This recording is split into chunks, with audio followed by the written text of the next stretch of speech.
Assalamualaikum warahmatullahi wabarakatuh.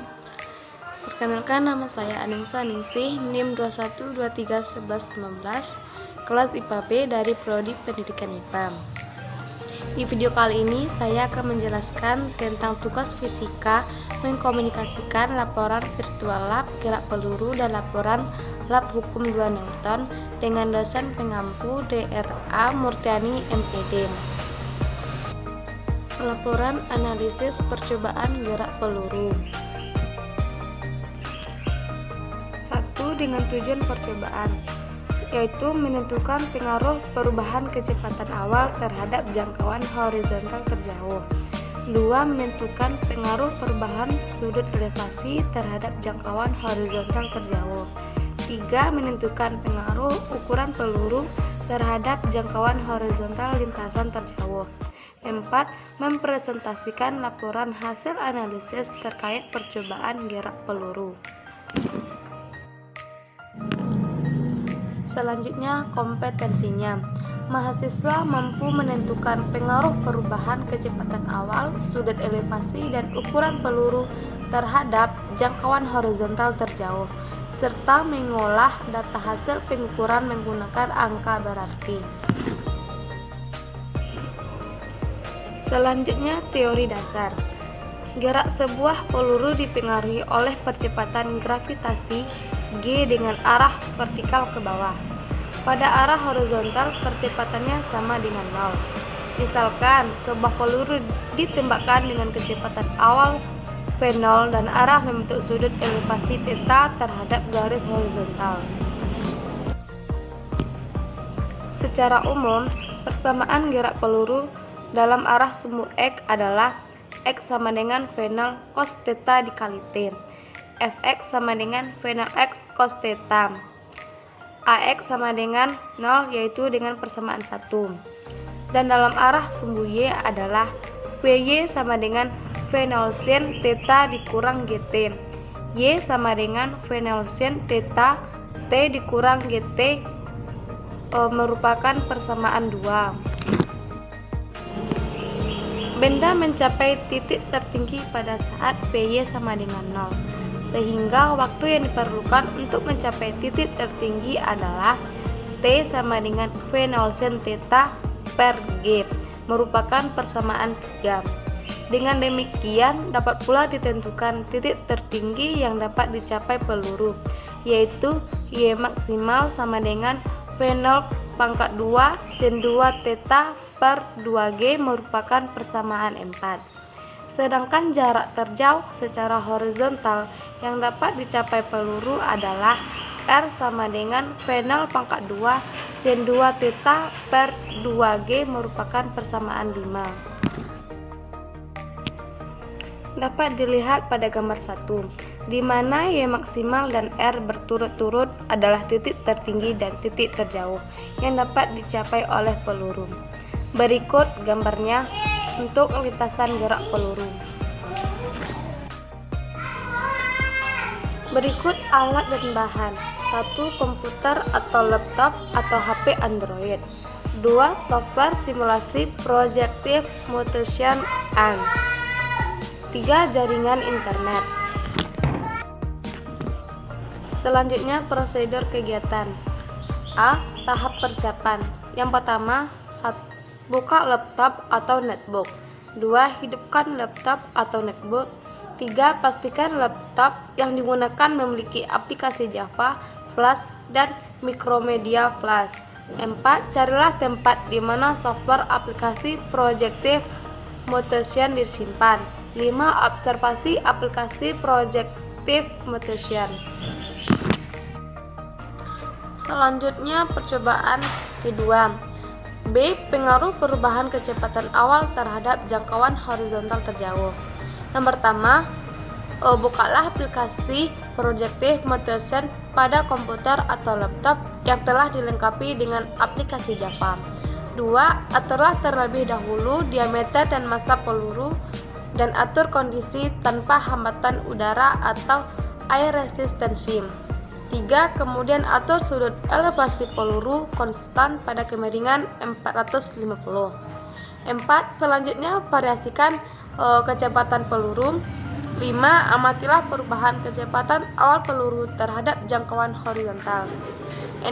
Hitunglah jangkauan horizontal dan waktu maksimum menggunakan persamaan 5. Selanjutnya yang C. Pengaruh perubahan sudut elevasi terhadap jangkauan horizontal terjauh. Yang D. Pengaruh ukuran peluru terhadap jangkauan horizontal terjauh. C dan D sama langkahnya dengan B. Berikut tampilan gerak peluru percobaan kita pada kali ini. Berikut tampilan pada gerak peluru, yaitu terdapat intro, ada vectors, drag, dan lap. Nah, pada simulasi ini kita cuma fokus pada lap. Di sini terdapat percobaan apa saja yang akan kita lakukan. Ada cannonball, tangsel, goalball, baseball, football, dan lainnya. Nah, di sini kita juga dapat melihat masanya, diameternya, dan gravitinya. Nah, di sini meriam ini bisa kita atur ketinggiannya itu sampai 15 meter. Dan ini merupakan alat untuk mengukur berapa panjang lintasan pada meriam tersebut. Nah, ini kita bisa melihat berapa waktunya, rangenya, dan haltnya. Nah, untuk itu mari kita coba simulasi kita pada gerak peluru. Kita coba pada baseball. Nah, dengan sudutnya, dengan meriamnya cukup di dasar tanah saja. Dengan sudutnya cukup kita bikin 40.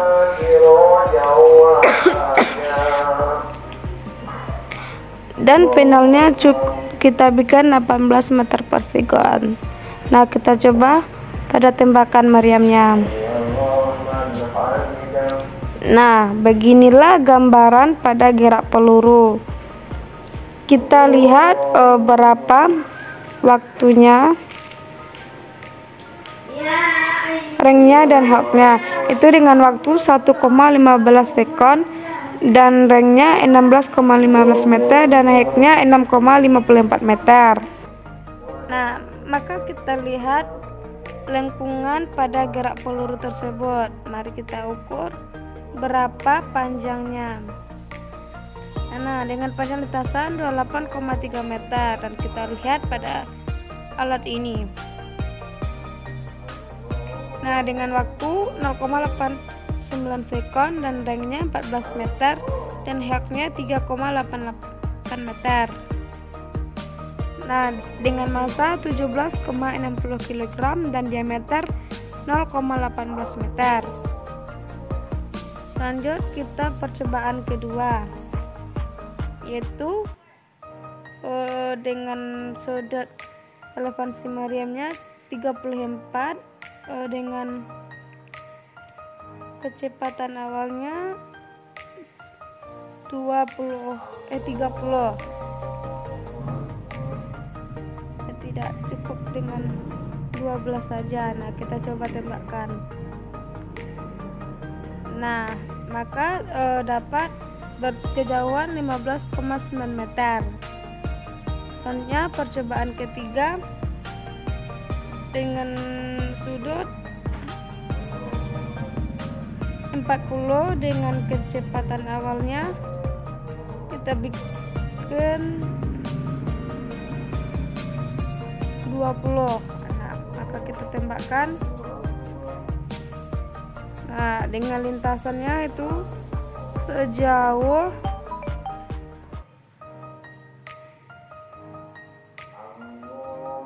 kita lihat di sini saja. Nah, dengan waktu 1,31 sekon dan rangnya 20,08 meter dan helpnya 8,42 meter dengan massa 17,60 kg.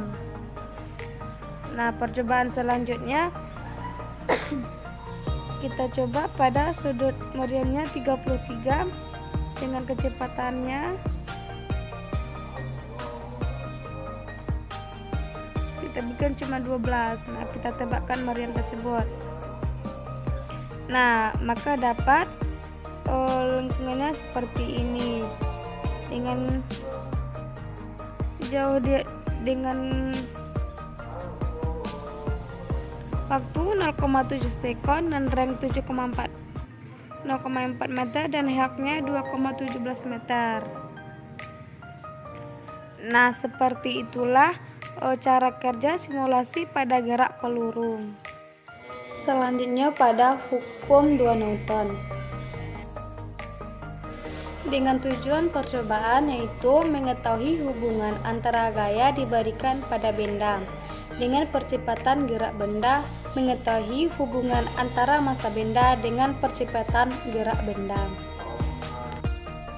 Selanjutnya kompetensi, yaitu mahasiswa mampu menentukan hubungan antara gaya, massa dan percepatan pada suatu sistem benda. Selanjutnya teori dasarnya.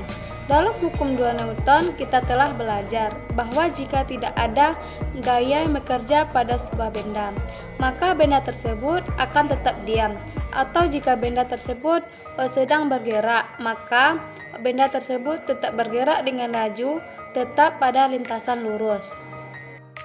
Bunyi hukum 2 Newton yaitu perubahan dari gerak selalu berbanding lurus terhadap gaya yang dihasilkan atau bekerja dan memiliki arah yang sama dengan garis normal dari titik singgung gaya dan benda. Berikut tampilan hukum 2 Newton, yaitu seorang yang mendorong benda dengan percepatan. Perubahan dari gerak yang dimaksud adalah percepatan atau perlambatan yang dialami oleh suatu benda akan sebanding dengan gaya yang bekerja. Gambar di atas merupakan sebuah visualisasi dari hukum 2 Newton. Pada gambar di atas terdapat seorang mendorong sebuah balok. Karena orang tersebut mendorong balok, maka gaya dorong akan bekerja pada balok yang digambarkan pada panah hitam. Sesuai dengan hukum 2 Newton, maka balok tersebut akan mengalami percobaan searah dengan gaya dorong yang diberikan oleh orang tersebut yang disimbolkan dengan panah orang. Selain itu, hukum 2 Newton juga didefinisikan melalui sebuah persamaan. Persamaan tersebut adalah F sama dengan M dikali A, yang dimana F merupakan gaya bekerja pada suatu benda dengan satuan Newton, dan M merupakan konstan kesebandingan atau massa dengan satuan kilogram, dan A yaitu perubahan gerak atau percepatan yang dialami oleh benda dengan satuan meter per sekon pangkat 2. Alat dan bahannya yaitu aplikasi pad, interaktif simulation, dan komputer. Selanjutnya tahap persiapan. Kegiatan 1. Bukalah aplikasi pad interaktif simulation pada komputer. 2. Klik menu Play with Simulasi, kemudian pilih submenu fisika, gerak atau motionnya. 3. Lalu pilihlah simulasi versi and motion atau basic. 4. Klik tombol play pada tampilan simulasi for count motion basic untuk memulai menjalankan program. 5. Pilih acceleration. 6. Beri tanda centang pada box gaya yang dikenakan, resultan gaya, nilai, massa benda, dan percepatan sistem kerja tanpa gaya gesekan. 7. Tetapkan massa benda dengan 200 kg dengan memilih dan memindahkan benda dengan massa 200 kg ke instan gerak benda. 8. Tentukan gaya yang dikenakan, yaitu 50 Newton dengan cara mengubah tombol pada kotak pengatur gaya.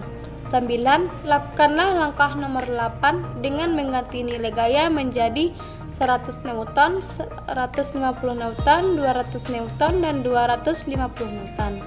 10. Amatilah percepatan gerak benda yang dihasilkan. Berikut tampilan pada pad.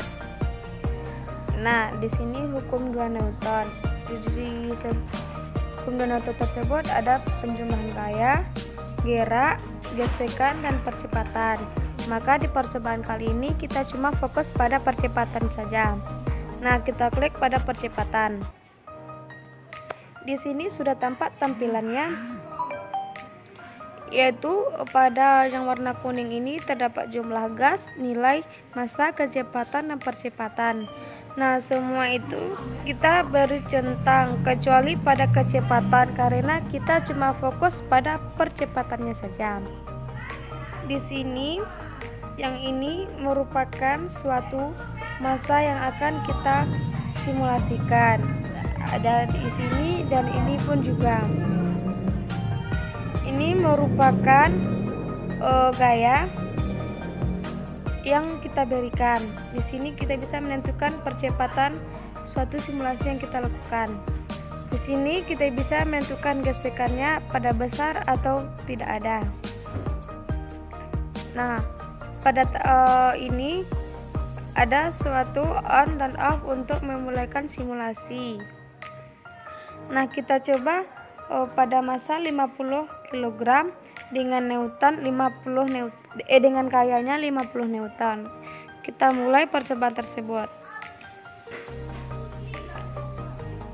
Nah, percepatannya akan dapat 1,0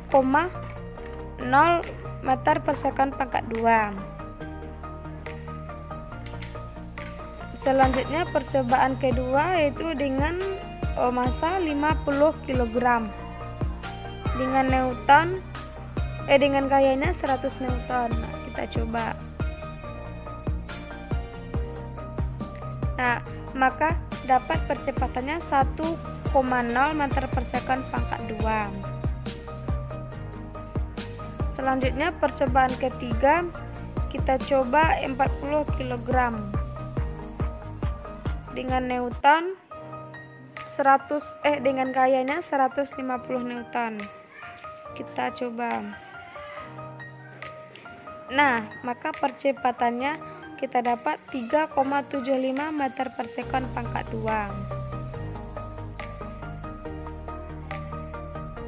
Selanjutnya kita coba pada 80 kg dengan Newton dengan Newtonnya 200 yaitu gayanya 200. Nah, kita coba. Nah, maka dapat percepatannya 2,50 meter per second. Nah, seperti itulah simulasi pada hukum 2 Newton.